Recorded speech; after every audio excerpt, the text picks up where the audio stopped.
Herkese salam. Ümumi biliklərinizi yoxlamağa nə deyirsiniz? Hazırsınız? Bugün sizi çox maraqlı, fərqli sahələrdən suallarla dolu bir sınağa dəvət edirəm. Baxaq görək birlikdə neçə suala doğru cavab tapa biləcəyik. Başlayaq. Qaydalarımız çox sadədir, heç narahat olmayın. Mən sualı verəcəm, sizə düşünmək üçün biraz vaxt verəcəm, sonra da birlikdə doğru cavabı öyrənəcəyik. Hər şey aydındırsa, gəlin vaxt itirməyək, başlayaq. Və ilk raundumuz. Bu raundda dünyanı səyahətə çıxırıq.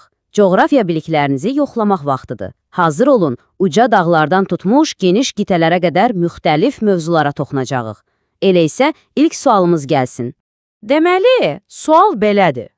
Dünyanın ən yüksək, ən hündür dağ zirvəsi hansıdır? Variantlarımız A. K2, B. Everest, C. Kilimanjaro, yoxsa D. Elbrus. Bir anlıq düşünün. Cavabınızı beyninizdə saxlayın. Və doğru cavab əlbəttə ki, B variantı Everest. Yeri gəlmişkən bilirdinizmi ki, tektonik plitələrin hərəkəti üzündən bu zirvə hər il təxminən 4 millimetr daha da ucalır.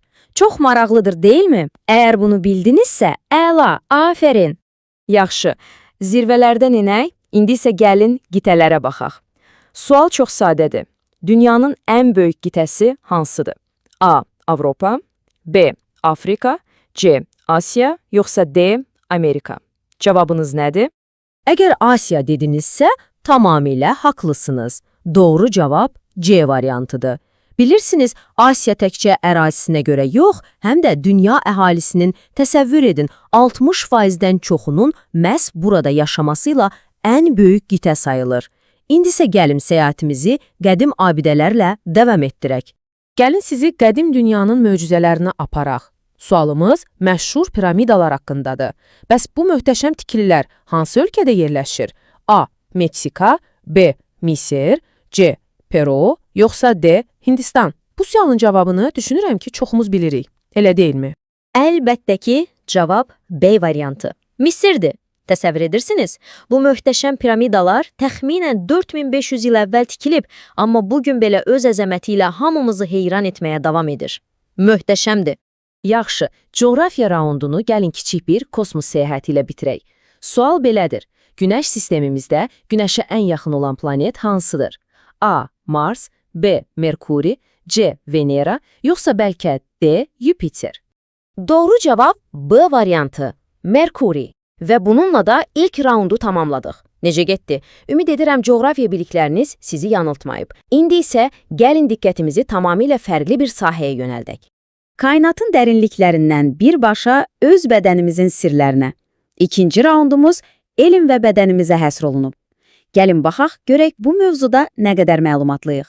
Hazırsınız?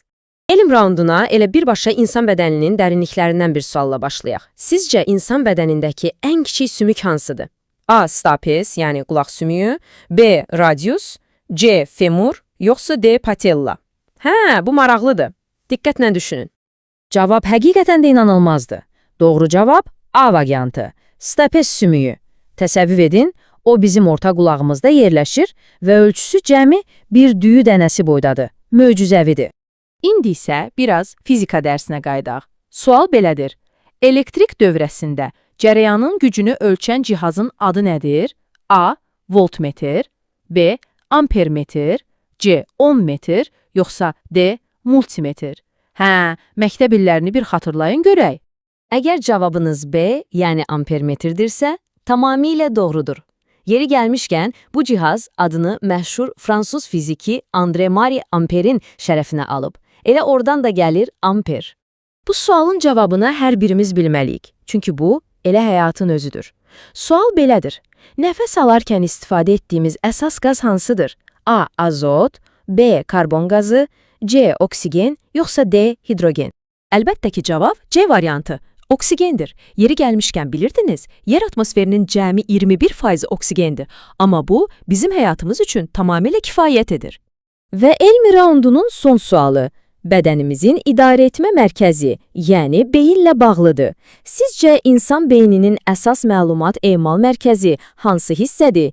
A. Beyincik, B. Böyük beyin yarım kürələri, C. Beyin sapı, yoxsa D. Hipokampus.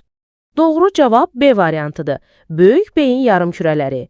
Düşünmək, yadda saxlamaq, şuur, bütün bu vacib funksiyalar məhz burada idarə olunur. Və ikinci raundu da bitirdik. Artıq finala bir addım qalıb. Və budur, final raund. Artıq son mərhələdəyik. Bu dəfəki mövzularımız tarix və mədəniyyətdir. Gəlin, ilk sualla başlayaq. Sualımız populyar mədəniyyətdən gəlir. Sual belədir. Milyonlarla insanın sevimlisi olan Ulduz Savaşları, yəni Star Wars filminin rejissoru kimdir? A. Steven Spielberg, B. George Lucas, C. James Cameron, yoxsa D. Christopher Nolan? Bu möhtəşəm kainatın yaradıcısı əlbəttə ki B variantı George Lucas. Onun təxəyyülü həqiqətən də bütün dünyada bir fenomen yaratdı. Və gəldik çatdıq son suala. Bu sual hər birimiz üçün çox vacib bir tarixi hadisə ilə bağlıdır. Sual belədir. Azərbaycan Respublikasının müstəqilliyi nə vaxt bərpa olunub? A. 1989, B. 1991, C. 1994, yoxsa D. 1996? Doğru cavab əlbəttə ki 1991-ci il. Bəli, bununla da sınağımızın sonuna gəldik. Ümid edirəm ki, həm əyləndiniz, həm də bəlkə yeni nəsə öyrəndiniz. İndi isə nəticələri hesablamaq vaxtıdır. Neçə suala doğru cavab verdiyinizi mütləq şərhlərdə bizimlə bölüşün. Maraqlıdır, görəsən kim neçə bal topladı? İştirak etdiyiniz üçün çox sağ olun.